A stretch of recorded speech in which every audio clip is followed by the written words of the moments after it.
This is breaking news. Earlier today, New Jersey Governor Phil Murphy held a press conference announcing changes to the state's Millionaires Tax. Here's what he had to say. Over the past months, the group up here and our team have kept open our lines of communication as we have worked together in partnership toward the new state budget that will need to be in place by October 1st. Yes, we are still having discussions over specific line items and numbers, although I think I can speak on behalf of all of us, we're very close. But when it comes to one of the core values that will underpin the budget, we are in alignment, which is why we're here this morning. We know that over the course of this pandemic, and frankly before it began, that our middle class needed help, and that countless families working hard to achieve their middle class dreams needed an extra push. And while we continue to work together on the final pieces of what the next state budget will ultimately look like, today we are proud to stand together to announce that our promise to help the middle class and those striving to join it is a promise that will be kept.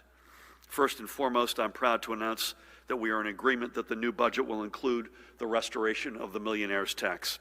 As I noted in my budget address just 3 weeks ago, we do not hold any grudge at all against those who have been successful in life. But in this unprecedented time when so many middle-class families and others have sacrificed so much, now is the time to ensure that the wealthiest among us are also called to sacrifice. And literally, by the way, pennies on their top dollars earned is a modest ask. But the impact is anything but modest. And that's the good news. The revenues generated through the Millionaires Tax will allow us to do more for our schools, our communities, and our property taxpayers. It will allow us to undo years of tax inequities that have led to the point where many middle class and lower income families actually pay a larger percentage of their incomes in taxes than millionaires do. Now, we can begin to correct this. And again, I thank the Senate President, the Speaker, and I know I speak on behalf of Sheila for their partnership. However, I'm equally proud to announce that we have also reached agreement on a tax cut for New Jersey's middle-class families.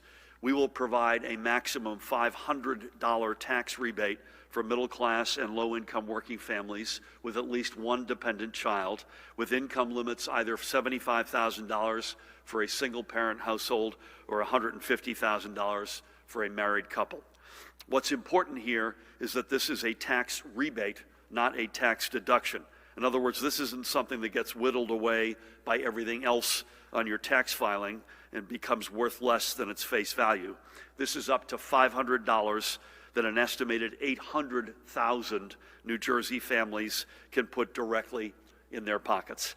Additionally, we will also change the definition of dependent in the state tax code to match that of the federal tax code so that there can be no more confusion and no more differences field for our families. The principle that we coalesced around was simple. As we look to the other side of this pandemic, we will need to free. Many of our middle class and working families were laid low when the steps we have had to take, painful steps I might add, to protect families and save lives from the pandemic meant that they couldn't go to work. Now we're going to help by giving them back some of what they lost. This is money our families need and money that will help spur our recovery and our future resiliency. And when paired with the Millionaires Tax, it means that the promise that we have made to build a stronger and fairer New Jersey is a promise that is much closer to our grasp. We can only be stronger and more resilient when we have the resources to invest in our future. And we can only be fairer when the tax code works for everyone.